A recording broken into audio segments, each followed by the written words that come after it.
আলহামদুলিল্লাহ রাব্বিল আলামিন ওয়াসসালাতু ওয়াসসালামু আলা সাইয়্যিদিল মুরসালিন ওয়া আলা আলিহি ওয়া আসহাবিহি আজমাইন। লাখ লাখ শুকরিয়া সেই মনিবের দরবার যে আল্লাহ রাব্বুল আলামিন আমাদেরকে আহমদ দাগন ভূঁইয়া আহমদিয়া হাফিজিয়া মাদ্রাসা, আমরা এখানে যে মাসিক সেমিনার বসার জন্য যা আমাদের সুযোগ করে দিয়েছেন, আমরা সবাই আওয়াজ করে শুকরিয়া আদায় করছি আলহামদুলিল্লাহ। আল্লাহ রাব্বুল আলামিন আকাশে জামিনে যত সৃষ্টি করেছেন, কোনো সৃষ্টি অনর্থক সৃষ্টি করেন নাই। ওমা খালাকাস সামাওয়াতি ওয়াল আরদি ওমা বাইনাহুমা বাতিলা। সব সৃষ্টির মধ্যে সর্বোত্তম সৃষ্টি কারা?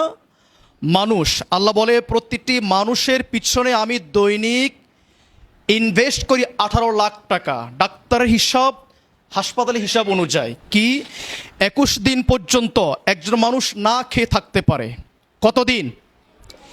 3 দিন মানুষ পানি না খেয়ে থাকতে পারে। 3 মিনিট মানুষ নিঃশ্বাস না নিয়ে থাকতে পারে। আমরা প্রতিদিন 20 থেকে 30 হাজার বার নিঃশ্বাস ছাড়ি এবং কি করি? গ্রহণ করি। প্রতি মিনিটে 7 থেকে 8 লিটার আমরা কি বাতাস গ্রহণ করি। প্রায় 11,000 লিটার বাতাস আমরা দৈনিক গ্রহণ করি। ডাক্তার হিসাব করলো দাম কত? 18 লাখ টাকা। দাম কত টাকা? 18 লাখ টাকা। তাহলে আল্লাহ আমাদেরকে এত দয়া, এত ভালোবাসা দিয়েছেন। আল্লাহ বলছে, মানুষের মাথার মধ্যে 2 কোটি তোমার নার্ভ আছে। নার্ভ কত কোটি নার্ভ আছে? 2 কোটি নার্ভ আছে। এগুলো তোমার যদি বাধা হয়, 2 লক্ষ কিলোমিটার তোমার রাস্তা তৈরি হয়ে যাবে। এত বিশাল আমাদের মাথার ব্রেনটা। পুরা পৃথিবীটা আল্লাহ মানুষের মাথার মধ্যে ঢুকিয়ে দিয়েছেন। কাজী নজরুল বলেছিলেন, বিশ্ব তোমার হাতের মুঠোয়।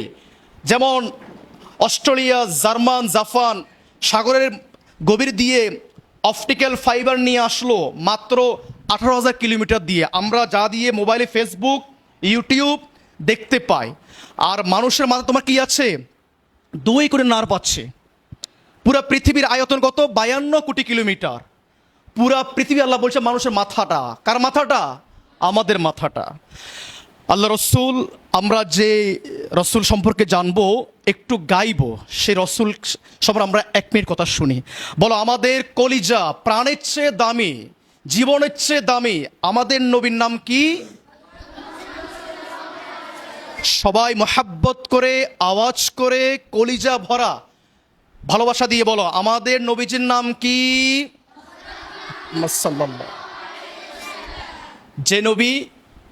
যে নবী হা বললে হালাল হয়ে যায়, না বললে হারাম হয়ে যায়, আঙ্গুল তুললে চাঁদ দ্বিখণ্ডিত হয়ে যায়, পা তুললে আকাশে চলে যায়। আমাদের নবী এত মায়ার নবী, দয়ার নবী। তিনি কখনো কিছু চাইলে মুখ খুলে বলা লাগে না, শুধু মনের মধ্যে একটু ইরাদা করলে আল্লাহ তোমার কি কবুল করে ফেলেন। যেমন এক উহুদের যুদ্ধে 625 সালে যে যুদ্ধটা সংঘটিত হয়েছিল কাফেরদের সাথে, সেই যুদ্ধে আমাদের নবীজি বলছে, হোসাইয়া বলছেন, ইয়া রাসূলুল্লাহ, আমি যে গোয়েন্দাগিরি করব, উহুদের যুদ্ধে আবু সুফিয়ান বাহিনীর খবর নিব, 3000 শত্রু বাহিনীর। বাইরে প্রচুর ঠান্ডা, ঝড় বাতাস, আমি বাইরে যাবো কি? রাসূল বলছিল, ইয়া আল্লাহ, তুমি হুযাইফার চারপাশ গরম করে দিও, যেন তার গায়ে তোমার ঠান্ডা না লাগে। তুমি তার রক্ত হারাম করে দিবা কাফেরদের জন্যে।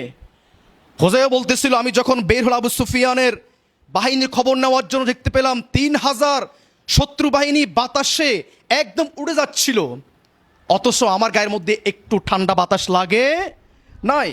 রাসূল একটু দোয়া করলেন, আল্লাহ সে দোয়া কবুল করে নিজ। আমরা সেই নবী সম্পর্কে জানবো একটা গজলের মাধ্যমে। সেই গজলটা হচ্ছে গল্প বলি। কার গল্প বলি? নবীজির। বলো, আমরা সবাই গল্প শুনবো, শিখবো, জানবো, আমল করব। কোন নবীর? বলো, কোন নবীর? যে নবীর উম্মত হওয়ার জন্য 1.25 লক্ষ নবী রাসূল দোয়া করেছিল, একজন মাত্র নবীর দোয়া আল্লাহ কবুল করেছেন, ঈসা নবী। কোন নবী? সবাই রেডি?